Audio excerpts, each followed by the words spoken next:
आज मैं आपको मैथ का एकदम बेसिक लेवल से, जीरो लेवल से आपको मैथ सिखाने के लिए एक वीडियो लाया हूँ। आप इस वीडियो को देखिएगा, बहुत अच्छा लगेगा आपको। मैं इस वीडियो में जिस तरीके से सिखाऊंगा शायद आप इसको यूनिक समझेंगे। देखिएगा यह वीडियो कैसा है। यह मैथ मैं जो आपको पढ़ाने जा रहा हूँ, यह आपके टेट, सीटेट, एसएससी, एसआई, चाहे वो सेना से भर्ती रिलेटेड किसी से हो, सेना की भर्ती से, तो ये आप पढ़ लीजिए एक बार, फिर कहेंगे कि हाँ क्या मैथ मैं पढ़ा हूँ। यह एसएससी सीजीएल लेवल तक यह मैथ आपको मैं पढ़ाऊँगा, जीरो से लेके हाई लेवल तक। सिर्फ एक बार ध्यान से इस वीडियो को देखिएगा। तो मेरा पहला टॉपिक है नंबर सिस्टम। नंबर सिस्टम को हम दो पार्ट में डिवाइड करते हैं। एक है वास्तविक संख्या, वास्तविक संख्या जिसको इंग्लिश में कहते हैं रियल नंबर।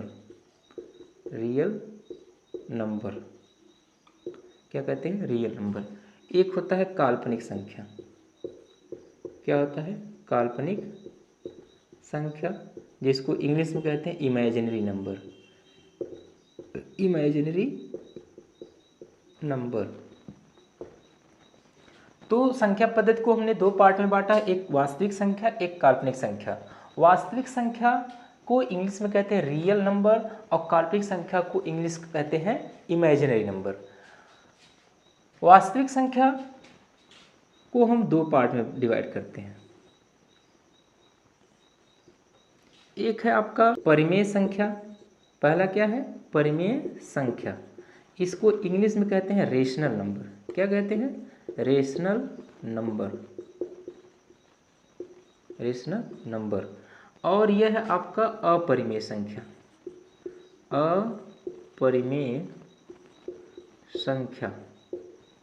अपरिमेय संख्या इसको हम इंग्लिश में कहते हैं irrational number. Irrational number. Irrational number. Number. वास्तविक संख्या को परिमेय संख्या मतलब रेशनल नंबर, इरेशनल मतलब अपरिमेय संख्या। अब परिमेय संख्या को है पूर्णांक। क्या आता है? पूर्णांक। तो पूर्णांक को हम कहते हैं इंटीजर। क्या कहते हैं?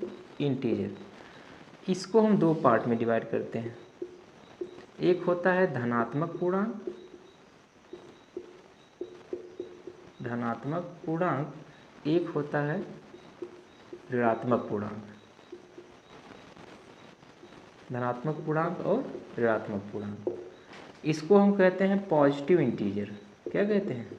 Positive integer. इसको कहते हैं निगेटिव इंटीजर। क्या कहते हैं? Negative integer.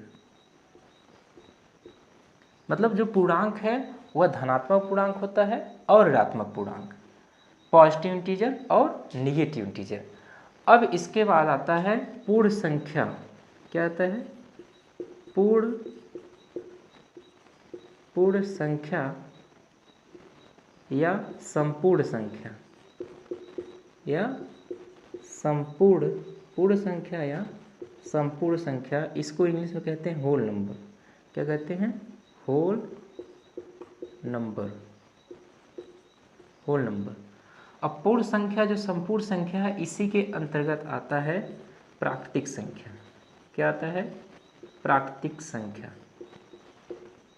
प्राकृतिक संख्या इसको इंग्लिश में कहते हैं नेचुरल नंबर। क्या कहते हैं? Natural number.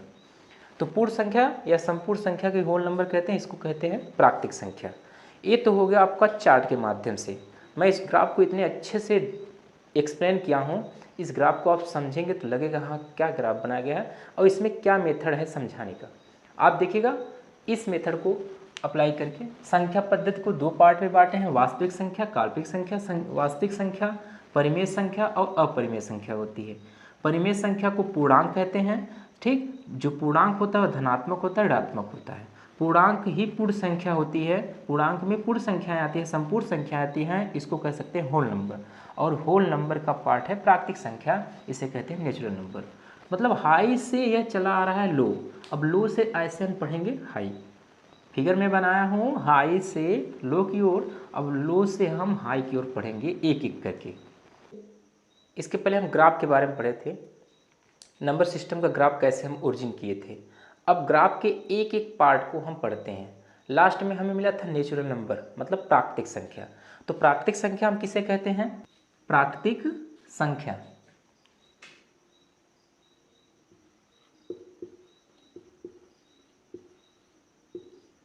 प्राकृतिक संख्या, इसको कहते हैं नेचुरल नंबर। क्या कहते हैं? Natural number.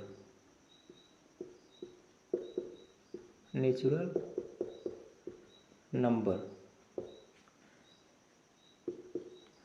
प्राकृतिक संख्या, नेचुरल नंबर वे संख्याएं जो गणना करने के काम में आती हों, जो गिनती करने के काम में आती हों, वो आपकी प्राकृतिक संख्याएं कहलाती हैं। प्राकृतिक संख्या जैसे 1 2 3 4 5 6 7 8 इन्फिनिटिव तक, अनंत तक हम गिन सकते हैं, क्योंकि इतनी बड़ी संख्याएं जो भी होंगी उसको हम गिनने के काम में ही लाते हैं। ठीक, इसको हम कैपिटल एन से इंडिकेट करते हैं। किससे इंडिकेट करते हैं? एन से। एन बराबर 1 2 3 4 5 6 7 8 9 10 11 ऐसे डॉट डॉट चलेगा, कहाँ तक? इन्फिनिटी तक। अब इसके प्राकृतिक संख्या के बाद पहले हम जान जाएं डिजिट, अंक। अंक, डिजिट। डिजिट क्या होता है? डिजिट अंक कहते हैं जो सिंगल हो। क्या हो? सिंगल। एक अंक, जैसे अंक होंगे वह देखिएगा क्या होगा? 0 1 2 3 4 5 6 7 8 9। टोटल देखेंगे कितने अंक हैं? 10 अंक। टोटल कितने अंक हैं? 10। इन्हीं 10 अंकों से क्या बनती है? संख्या। क्या बनती है? संख्या। इसको कहते हैं नंबर। क्या कहते हैं? नंबर। मतलब अंकों के समूह को हम संख्या कहते हैं। अंकों के समूह को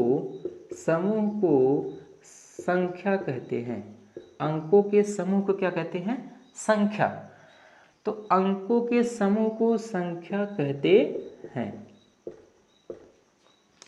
जैसे मान लीजिए 1 ले लें और उसके बाद 3 ले लें, 5 ले लें, 7 ले लें, तो अंक है, अंकों के समूह को संख्या कहते हैं। ये संख्या हो गया। अब आता है सम संख्या, जिसको कहते हैं इवन नंबर। क्या कहते हैं? Even number. उसके बाद आता है विषम संख्या। विषम संख्या, इसको कहते हैं ऑड नंबर। क्या कहते हैं? Odd number. तो इवन नंबर जो है, यह क्या होता है? वे संख्याएं जो 2 से पूर्णतः विभाजित हो। 2 से पूर्णतः मतलब पूरी तरह, जो 2 से पूरी तरह से विभाजित हो जाएंगी वे क्या कहलाएंगी? सम संख्याएं। और वे संख्याएं जो 2 से पूरी तरह विभाजित नहीं होंगी, 2 से पूरी तरह विभाजित नहीं होंगी, नहीं होंगी, वो क्या कहलाएंगी? विषम संख्याएं। क्या कहलाएंगी? विषम संख्याएं। मैंने आपको सम संख्या और विषम संख्या की परिभाषा बताया। अब सम संख्या का एग्जाम्पल क्या होता है? जैसे एग्जाम्पल, सम संख्या का एग्जाम्पल देखिएगा, 2 हो गया, 4 हो गया, 6 हो गया, 8 हो गया, 10 हो गया, 12 हो गया, ऐसे ऐसे संख्या क्या होंगी? सम संख्या है। और विषम संख्या का एग्जाम्पल क्या होगा?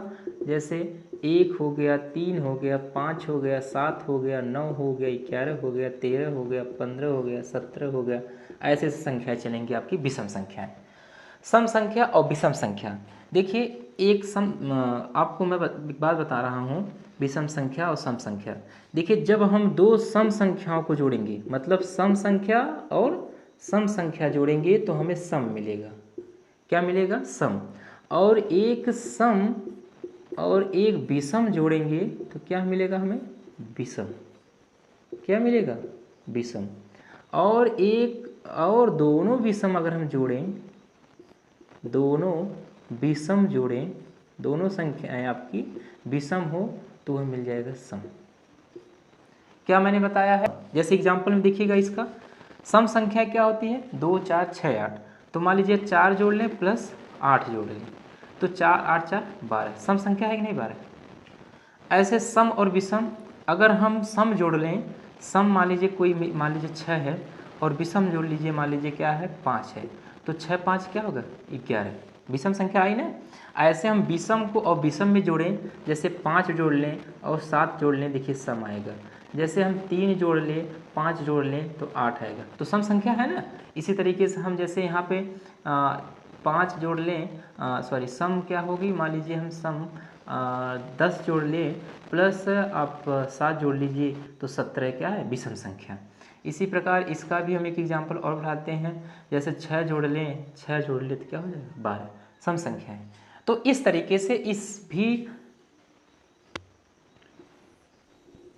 मतलब को समझिएगा कि जब हम दो सम संख्याओं को जोड़ेंगे तो हमें रिजल्ट क्या मिलेगा सम संख्या, जब एक सम एक विषम जोड़ेंगे तो हमें रिजल्ट में क्या मिलेगा विषम संख्या, और जब दोनों विषम संख्याएं होंगी तो हमें रिजल्ट क्या मिलेगा सम संख्या के रूप में। देखिएगा ये सब बहुत अच्छी चीज़ें हैं जो मैं बता रहा हूँ। अब इसके बाद मैं चलता हूँ, आपको लेके चलता हूँ परिमेय संख्या की। परिमेय संख्या नहीं, इसके पहले हम पढ़ लेते हैं पूर्णांक, इंटीजर क्या होता है, इंटीजर के बारे में पढ़ लेते हैं, तब हम चलते हैं परिमेय संख्या।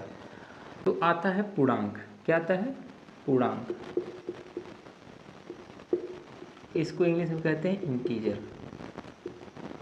देखिए जो भी चीज़ें हैं हम ग्राफ में बताएं सबको एक एक करके डिफाइन करेंगे और बहुत अच्छे से आप सीखेंगे इस चीज़ को।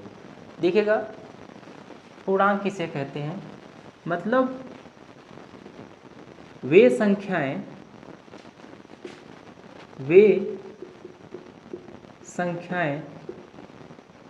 जो पूर्ण हो, क्या हो पूर्ण हो, दशमलव के रूप में न हो, दशमलव के रूप में न हो, वो संख्या कहलाएंगी पूर्णांक। अब पूर्णांक में हम बताए थे आपको पूर्णांक 2 होते हैं। पूर्णांक कितने होते हैं 2 प्रकार के। ये मान लीजिए हम नंबर लाइन खींच दे रहे हैं संख्या रेखा, इस पे हम 0 लिखते हैं। 0 धनात्मक पूर्णांक होता है, न धनात्मक पूर्णांक न ऋणात्मक पूर्णांक। ठीक, जैसे हम 0 से दाएं तरफ बढ़ेंगे +1 +2 +3 +4, मतलब धनात्मक, मतलब दाईं ओर बढ़ेंगे धनात्मक दिशा, तो धनात्मक पूर्णांक इसको कहते हैं, धनात्मक पूर्णांक कहते हैं। इसको इंग्लिश में कहते हैं पॉजिटिव इंटीजर। क्या कहते हैं पॉजिटिव इंटीजर। जैसे 0 से हम बाईं ओर बढ़ेंगे, 0 से बाईं ओर बढ़ेंगे तो -1 -2 -3 -4 ये हो जाता है ऋणात्मक पूर्णांक। क्या होता है ऋणात्मक पूर्णांक। इसको कहते हैं निगेटिव इंटीजर। क्या कहते हैं निगेटिव इंटीजर। तो पूर्णांक में क्या होता है धनात्मक और ऋणात्मक दोनों संख्याएं सम्मिलित होती हैं। 0 न तो धनात्मक पूर्णांक है न तो ऋणात्मक पूर्णांक है, बस यह पूर्णांक है। ठीक, अब इसके बाद हम जानते हैं पूर्ण संख्या। क्या कहते हैं पूर्ण संख्या, जिसको हम और एक नाम से जानते हैं संपूर्ण संख्या। क्या है संपूर्ण संख्या। इसको कहते हैं इंग्लिश में होल नंबर। क्या कहते हैं होल नंबर। Whole number. तो होल नंबर देखिएगा, होल नंबर क्या होता है वे प्राकृतिक संख्याएं जिसमें हम 0 सम्मिलित कर दें, वे प्राकृतिक संख्याएं जिसमें हम 0 सम्मिलित कर दें तो वह सम्मिलित रूप कहलाता है पूर्ण संख्या। क्या कहलाता है पूर्ण संख्या, मतलब 0 प्लस प्राकृतिक संख्याएं, तो 0 प्लस प्राकृतिक संख्या कहलाएगा पूर्ण संख्या। क्या कहलाएगा पूर्ण संख्या। तो पूर्ण संख्या को W से इंडिकेट करते हैं। देखिएगा 0 1 2 3 4 5 6 ऐसे डॉट डॉट। ठीक। और जो आपका इंटीजर था, इंटीजर आई होता है, इसको हम +1 +-2 +-3 +-4 ऐसे ऐसे करके लिख सकते हैं। इस प्रकार भी हम लिख सकते हैं इंटीजर को, और होल नंबर को 0 1 2 3 4 5 6। ठीक। संख्या प्राकृत संख्या 1 2 3 4 5 6 होती है, इसमें हम 0 सम्मिलित कर देंगे तो वो क्या होगा, पूर्ण संख्या है। अब आता है परिमेय संख्या। क्या आता है, परिमेय संख्या। परिमेय संख्या को इंग्लिश में कहते हैं रेशनल नंबर। क्या कहते हैं, रेशनल नंबर। रेशनल नंबर क्या कहते हैं, रेशनल नंबर। अब देखिएगा, रेशनल नंबर की 3 शर्तें हैं।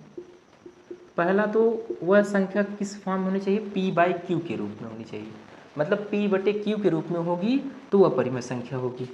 दूसरा पॉइंट है q जो है वो 0 न हो, q नॉट इक्वल टू 0 होना चाहिए।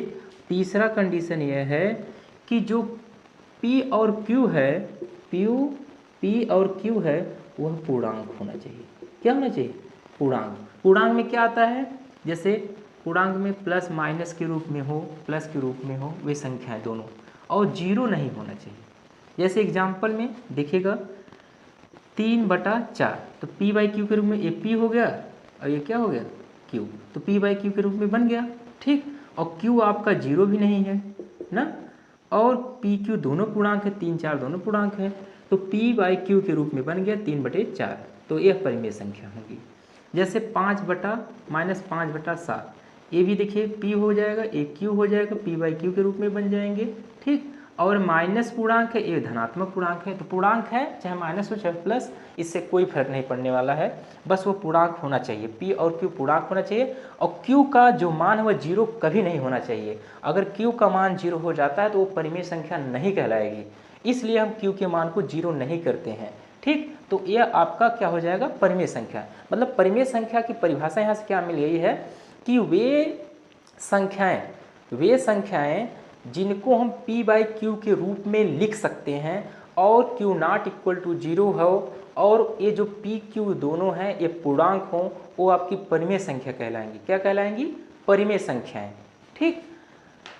तो परिमेय संख्या जो p/q के रूप में हो, q not equal to 0, p q दोनों क्या हो, पूर्णांक हो, तो परिमेय संख्या कहलाएगा। जैसे आपसे कोई पूछ दे 0 क्या है, 0 क्या है, तो आप क्या बताएंगे, 0 एक परिमेय संख्या है। क्यों, क्योंकि कोई भी संख्या होती है उसका हर हमेशा 1 होता है, जो कि छिपा रहता है, हम उसको दिखाते हैं। तो जब हर दिखाएंगे तो q का मान क्या बन जाएगा, 1, और p का मान क्या बन जाएगा, 0। तो पूर्णांक में p/q, तो यह p/q देखिए, q 0 नहीं होना चाहिए, बाकी p 0 हो जाएगा चलेगा, तो p/q के रूप में बन गया ना, तो ये परिमेय संख्या होगी। कौन सी संख्या होगी, परिमेय संख्या। समझ में आया। जैसे 22/7, 22/7 क्या है, परिमेय संख्या, क्योंकि ये भी p/q के रूप में है। अब है एक मानक परिमेय संख्या। क्या है, मानक परिमेय संख्या। मानक परिमेय संख्या को इंग्लिश में कहते हैं standard rational number. Standard rational number, standard rational number. इसमें भी देखिए कुछ कंडीशन है, वह कंडीशन आप देखिएगा। पहली कंडीशन है कि संख्या p/q के रूप में होनी चाहिए। दूसरी कंडीशन है कि संख्या q नॉट इक्वल टू 0 होना चाहिए। तीसरी कंडीशन है कि p और q दोनों पूर्णांक होने चाहिए। दोनों क्या होने चाहिए, पूर्णांक होने चाहिए। और चौथी कंडीशन है कि p q सहअभाज्य संख्या होनी चाहिए। क्या होनी चाहिए, सहअभाज्य संख्या, जिसको कहते हैं को प्राइम नंबर। क्या कहते हैं, को प्राइम नंबर। मतलब सहअभाज्य संख्या वह होती है जिसका HCF 1 होता हो। क्या होता है, 1, तो वह संख्याएं आपकी क्या कहलाएगी, मानक परिमेय संख्याएं। जैसे 3/4, 3/4 क्या है, 3/4 परिमेय संख्या है और मानक परिमेय संख्या है। देखिए 3 और 4 का जब हम HCF निकालेंगे तो मिल जाएगा क्या, 1 × 3 और 1 × 2 × 2, तो 1 क्या है, HCF है, इसका जो संख्या मिल जाए वही HCF है, कॉमन मिले। तो HCF मिल गया 3/4 ये आपका क्या है, मानक परिमेय संख्या और क्या है, परिमेय संख्या। जैसे 0/4, 0/4 कर दिया जाए तो 0/4 यह क्या है, 0/4 यह परिमेय संख्या है, लेकिन मानक परिमेय संख्या, तो मानक परिमेय संख्या में HCF 1 होना चाहिए, तो HCF 1 हो रहा है, 0 को गुणनखंड करेंगे 0 आएगा, 4 करेंगे 2 × 2 होगा, तो इसमें कुछ कॉमन मिल रहा है, कुछ नहीं मिल रहा है, तो यह क्या होगा, जब कुछ कॉमन तो मानक परिमेय संख्या नहीं होनी चाहिए, तो कॉमन क्या मिलना चाहिए, 1।